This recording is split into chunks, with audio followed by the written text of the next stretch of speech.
Hello नमस्ते सत श्री अकाल दोस्तों। महाकुंभ 2025 प्रयागराज में मैं करती हूँ आप सभी का हार्दिक अभिनंदन on our YouTube channel the open talk.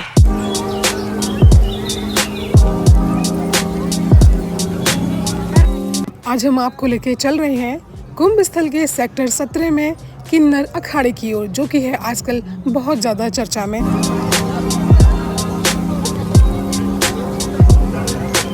जब से ममता कुलकर्णी को किन्नर अखाड़े का महामंडलेश्वर बनाया गया है, ये अचानक रातों रात विवाद का विषय बन चुका है। लेकिन किंतु परंतु यारो, एक चीज जो सनातन संस्कृति में बहुत ज्यादा मान्यता रखती है वो है किन्नरों का आशीर्वाद और उनका श्राप। हम सब जानते हैं कि हमारे यहाँ शादी विवाह या जब बच्चा होता है तो ऐसे शुभ काम में किन्नर बुलाए जाते हैं, उनको खुश करके उनकी विदाई दी जाती है, उनसे बहुत सारा आशीर्वाद लिया जाता है। ऊपर वाले ने जैसे स्त्री बनाई, जैसे पुरुष बनाए, बिल्कुल वैसे इन्होंने किन्नर भी बनाई और उनके अंदर एक विशेष गुण डाल के उनको पृथ्वी पर भेजा। वो है उनकी वाणी की शक्ति, या कह सकते हैं जुबान की पावर। कहते हैं कि अगर किसी किन्नर ने खुश होकर दिल से आपको आशीर्वाद दे दिया तो वो भगवान की वाणी बन जाती है। उसको टालना स्वयं भगवान के हाथ में भी नहीं है। वहीं अगर ये रुष्ट हुए, आपने इनका दिल दुखाया और अगर गलती से भी इनके मुंह से कुछ आपके लिए श्राप निकल गया तो वो भी सच होकर ही रहता है। हाँ, वही जो हम लोग किसी अखाड़े में जाते हैं, कितने सारे संत दिखते हैं ना।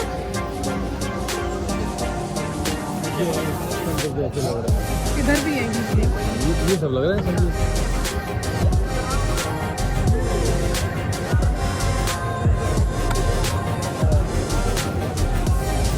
दरअसल हमारा किन्नर अखाड़े जाने का एक ही रीजन था, वो था उनकी ब्लेसिंग्स लेना।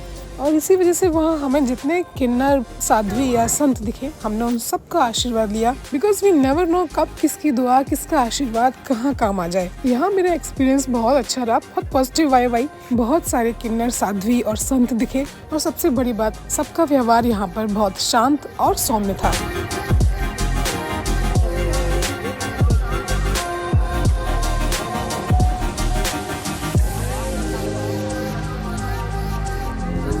अगर हम इतिहास उठाकर देखें तो हमें महाभारत, वाल्मीकि रामायण, रामचरितमानस, इन सब में किन्नरों की उपस्थिति का और उनके महत्व का पता चलता है। वाल्मीकि रामायण के उत्तरकांड में श्री राम किन्नरों की भक्ति से इतना प्रसन्न हुए कि उन्होंने आशीर्वाद दिया कि जाओ तुम लोग कलयुग में राज करना और तुम्हारे आशीर्वाद से किसी का अनिष्ट नहीं होगा। किन्नरों की श्री राम के लिए भक्ति देखकर तुलसीदास जी इतने ज्यादा प्रभावित हुए कि उन्होंने रामचरितमानस में 26 बार किन्नर शब्द का उल्लेख किया है। और एक जगह वो लिखते हैं, जथा जोग करी विनय प्रणामा, विदा किए तब सानुज रामा, नारी पुरुष लघु मध्य बड़ेरे, सब सन्मान कृपा निधि फेरे। कुंभ में किन्नरों का स्नान कोई आज की बात नहीं है। स्वयं गोस्वामी तुलसीदास जी ने लिख दिया था रामचरितमानस में कि माघ मकर गति रवि जब होई, तीर्थपति आव सब कोई, देव धनुज किन्नर नर श्रेणी, सादर मज्जहि सकल त्रिवेणी।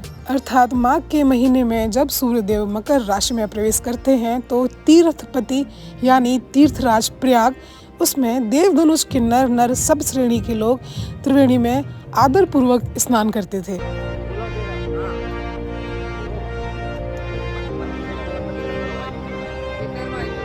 मैंने अपने पतिदेव के साथ और पापा मम्मी ने सब ने किन्नर साधुओं का और साध्वी लोगों का आशीर्वाद लिया। ऐसी मान्यता है कि किन्नर बहुत ज्यादा भक्ति करते हैं भगवान की। इनके अपने अपने इष्ट देव होते हैं। रावण देवता और बहुचरा देवी किन्नर समाज के इष्ट देव होते हैं और उनके ये कट्टर भक्त होते हैं। इसीलिए शायद इनके आशीर्वाद में इतनी ताकत होती है।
अखाड़े में एंट्री करने के साथ ही बाईं ओर ये बना है बहुत बड़ा पंडाल, इसमें उनके धर्मगुरु आते हैं, उनके प्रवचन होते हैं। यहाँ सारे श्रद्धालु इकट्ठे होते हैं। किन्नर समाज के काफी लोग यहाँ आते हैं।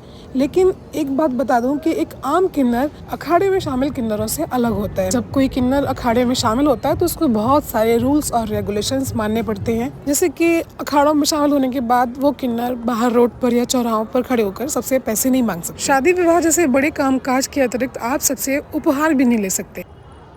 किन्नर अखाड़ा घूमने के बाद बहुत पॉजिटिव वाइब आई, बहुत अच्छा लगा। सबका आशीर्वाद लिया, सबका आशीर्वाद लेके हम निकल पड़े थे अब वापस अपने पड़ाव की ओर। उम्मीद है आपको ये किन्नर अखाड़े की विजिट पसंद आई होगी। अपना प्यार जरूर दीजिए। मिलते हैं अगले व्लॉग में, तब तक के लिए हर हर महादेव।